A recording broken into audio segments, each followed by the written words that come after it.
E aí pessoal, tudo bem? Então, eu tô aqui, mais um plantão de atualidades, e hoje eu vou falar sobre os efeitos das mudanças climáticas, principalmente o aquecimento global, e o impacto que essas mudanças estão tendo na vida das pessoas. Eu tenho muito assunto para falar nessa aula, eu vou acabar falando muito rápido sobre algumas coisas, então assim, meu principal objetivo aqui é fazer uma reflexão com vocês e fazer vocês pesquisarem sobre esse tema. Quando eu falo de... E para exemplificar isso, né, para mostrar como isso acontece na prática, eu vou pegar dois exemplos. As chuvas aqui no Sudeste, entre o final de janeiro e o começo de março, e os incêndios na África, entre dezembro e janeiro, dezembro de 2019 e janeiro de 2020. Para tentar mostrar para vocês qual é o impacto que o aquecimento global, né, as mudanças climáticas nesse caso, estão tendo na vida das pessoas. E bom, para falar disso, né, para começo de conversa, eu acho importante a gente falar, por exemplo, que as chuvas elas estão sendo cada vez mais intensas. O aquecimento global está tornando eventos extremos cada vez mais extremos. Para o nosso caso, aqui no Brasil, principalmente aqui no Sudeste, são as chuvas. Você pega, por exemplo, lá na Austrália, são as queimadas. E esse exemplo das queimadas você tem também, por exemplo, nos Estados Unidos. Você pega em regiões que fazem muito frio, você tem ondas de frio mais fortes. Regiões que fazem mais calor, ondas de calor mais fortes. Na Austrália foi esse caso. Locais que estão sujeitos a furacões, tufões, você vai ter esses fenômenos acontecendo com mais regularidade. O que acontece em si é a ação do homem sobre a natureza, principalmente a expansão das cidades e a expansão da indústria, da indústria no geral, né, mundial, faz com que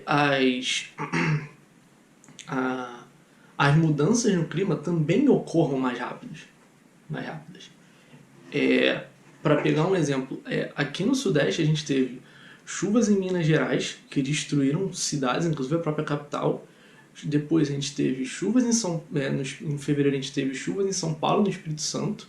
No começo de março a gente teve chuvas no Rio de Janeiro e na Baixada Santista, foi uma tragédia. E o que a gente vê nessas chuvas tem uma coisa comum nessas chuvas. Choveu em 6 horas o que era previsto, sei lá, para 3/4 do mês. Eventos extremos, no caso de chuvas, por exemplo, é exatamente isso. Não necessariamente a quantidade de chuvas ao longo de um mês inteiro aumenta. Só que a dispersão dessa chuva no tempo, ela é modificada, porque em vez de chover durante um mês, chove durante 6 horas. Períodos, sei lá, de 20 horas com chuvas intensas, como foi registrado em São Paulo esse ano. E isso em si que causa problemas. Se você pegar, por exemplo, na Austrália, que assim, a Austrália é um país que não é que tem um deserto na Austrália. A Austrália está no meio de um deserto. Mais de 80% do território, se não me engano, é deserto. Então, se você pegar, por exemplo, a Austrália está acostumada a enfrentar queimadas. Todo ano tem queimada na Austrália. Qual é a grande diferença do que está acontecendo para esse ano do que acontece nos outros anos? Esse ano a Austrália viveu um fenômeno muito parecido com o nosso El Niño, que a seca ela começou antes, terminou depois, e foi um período muito mais pesado de seca. As ondas de calor foram muito mais fortes e o vento ajudou a contribuir para espalhar essas queimadas. A Austrália está acostumada com isso. A própria vegetação da Austrália é acostumada com isso. Você tem árvores que têm cascas muito mais grossas para proteger o seu interior. Você tem próprias vegetações que as sementes só germinam depois da queimada. Ou seja, elas estão completamente acostumadas a isso. E mesmo assim, esse ano foi muito mais forte. Na Austrália, além desses fenômenos que eu já falei, eu falei da onda de calor, em 2 dias seguidos a temperatura bateu recorde. Assim, foi o recorde histórico. Qual foi a maior temperatura registrada na Austrália? X. Aí teve um dia em dezembro que esse recorde aqui foi batido e no dia seguinte essa temperatura que foi batida de novo. E aí, como o principal efeito para a população foi muitas casas destruídas pelo fogo, a fauna, né, estimam que cerca de 1 bilhão de animais morreram na Austrália, e os efeitos a longo prazo também são enormes. Mais de 6 mil construções, né, casas, lojas, prédios foram destruídos e a qualidade do ar na Austrália ficou péssima. Só para vocês terem ideia, a nuvem de fumaça chegou aqui no Brasil. Atravessou cerca de 12 mil quilômetros e chegou aqui no Brasil. E se você for ampliar isso em larga escala, você vai ver que cada vez mais no mundo esses eventos extremos têm ficado mais comuns. O que tem acontecido é que o extremo está ficando normal. Cada vez mais a gente vê essas chuvas muito fortes num período curto de tempo, por exemplo aqui no Rio. Ano passado, no Japão, teve um tufão em outubro, que foi o tufão mais forte registrado nos últimos 58 anos. Então, assim, é pra gente parar para pensar como é que o homem está influenciando essas mudanças no clima. Construção de cidades, industrialização, não respeitar tratados. Na Austrália, por exemplo, o primeiro-ministro, o partido dele, né, ele representa um grupo que é ligado à indústria dos combustíveis fósseis. Então ele negou por muito tempo que o aquecimento global tivesse alguma coisa a ver com a situação da Austrália. E o que acontecia? Ele ia nos lugares prestar condolência para as pessoas, ajudar, se mostrar presente. As pessoas não falavam com ele, as pessoas não apertavam a mão dele, ele vinha falar com as pessoas viravam de costas e saíam. E ele teve que começar a admitir esse tipo de coisa. Então é muito grave que a gente tenha grandes líderes negando fatos comprovados pela ciência. Negando que fenômenos como o aquecimento global estejam de fato acontecendo. Isso é muito grave.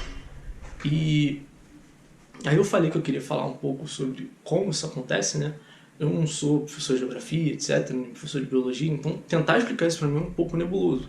Mas pensa aqui no caso do Brasil, por exemplo, que você tem as cidades se expandindo e as cidades tendem a ser mais quentes. Você tem o ritmo da industrialização se expandindo, você tem veículos que usam combustíveis fósseis se expandindo, ou seja, você tem gases estufa sendo lançados na atmosfera, o que faz ficar mais quente. Se está mais quente, tem mais evaporação da água. E se está mais quente, os ciclos climáticos, né, de troca de ar quente, ar frio, eles tendem a ocorrer mais rápido, o que ocasiona essas chuvas muito fortes.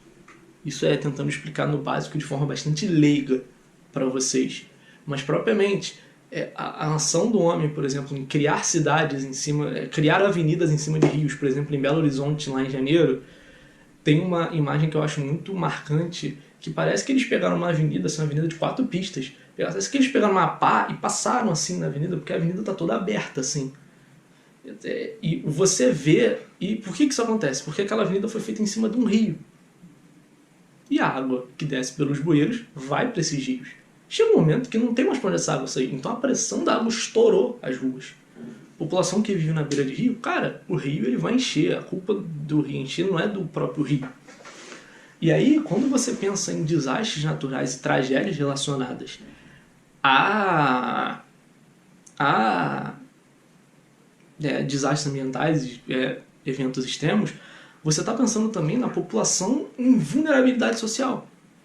Porque assim, se ocorre uma chuva intensa num lugar que está preparado para aquilo, os efeitos são pequenos.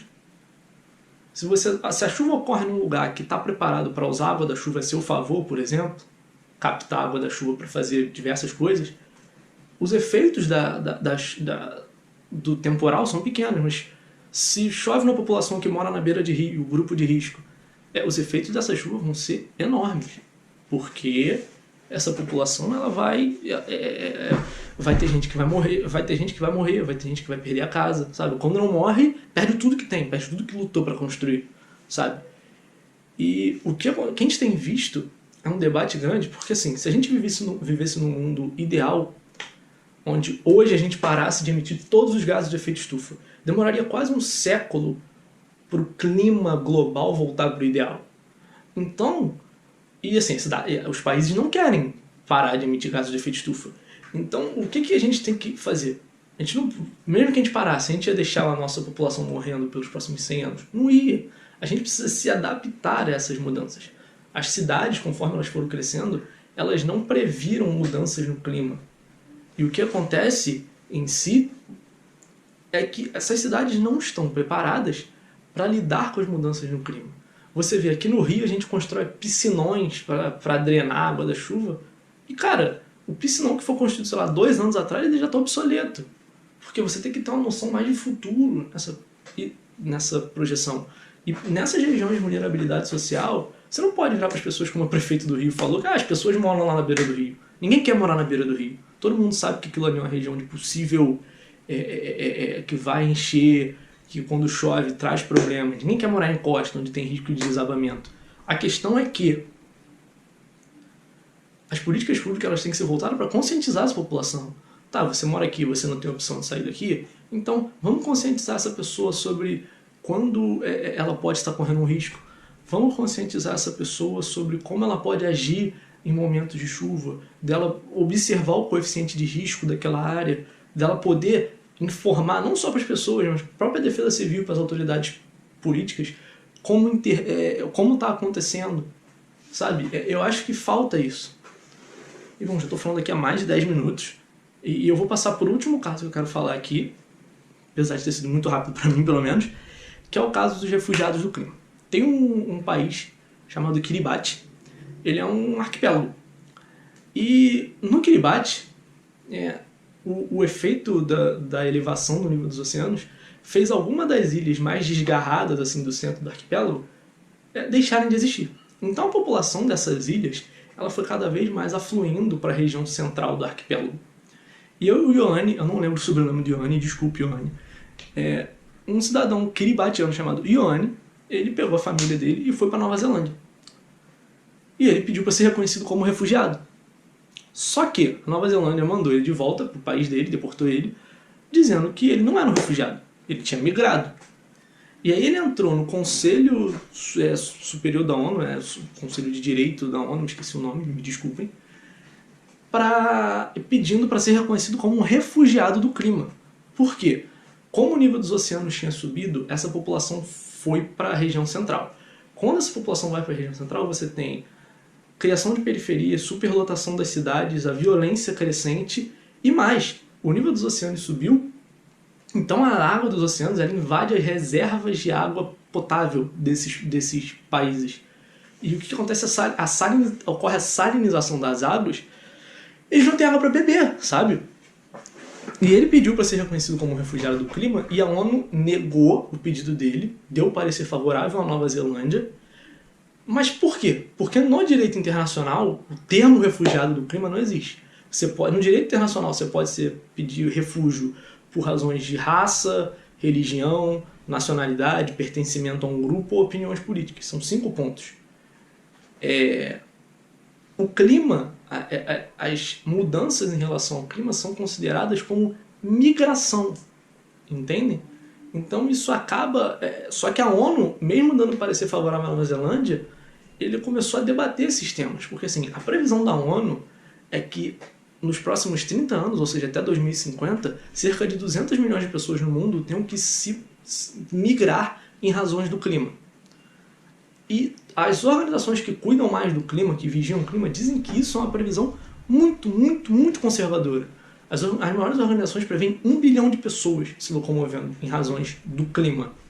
E, cara, o mundo tem 7 bilhões de pessoas, ou seja, você tem 1/7 da população do planeta tendo que se locomover por causa de clima. E pensa bem, os países mais desenvolvidos, quando enfrentam um tufão, quando enfrentam grandes chuvas, enchentes, esses países ficam destruídos, mas eles têm como se reconstruir. A população desses países ela não precisa se mudar dali. Mas você pega, por exemplo, tornados, chuvas em países em desenvolvimento, em países mais pobres, cara, essa população tem que sair dali, porque esse país não vai ter condições de se reconstruir. Muitas vezes esses países ficam sem governo, e as pessoas têm que se mudar dali, porque não tem jeito, sabe? Então esse é um debate que eu vejo crescendo, e as próprias organizações estão fazendo muito esse debate. Falei assim, muito rápido de muita coisa diferente. Falei de incêndio na Austrália, falei de chuva no Rio de Janeiro, falei de refugiados do clima. Eu sei que eu falei muita coisa em pouco tempo, Mas assim, pesquisem sobre esses temas. Mudanças climáticas, o efeito dessas mudanças na vida das pessoas. Pesquisem sobre as chuvas no Sudeste, as medidas para conter, que cada governo tem, as medidas para conter os incêndios dos governos australianos. Pesquisem outros incêndios, como as florestas australianas se adaptam a isso. É um mar de temas. E aí, por último, falei agora dos incêndios da Austrália, eu lembrei. Não comparem os incêndios da Austrália com os incêndios da Amazônia. Porque a floresta amazônica ela não está acostumada a incêndios. As árvores não têm a casca grossa que eu falei. Sabe? Enfim, não comparem, não tem nada a ver. E é uma comparação muito errônea que o ministro do Meio Ambiente brasileiro fez. Enfim, falei de muita coisa, falei rápido, eu espero que eu tenha contribuído para vocês, eu espero que não tenha ficado muito confuso. Queria mandar um beijo para vocês, dizer para vocês ficarem em casa e dizer que voltamos semana que vem pro próximo plantão.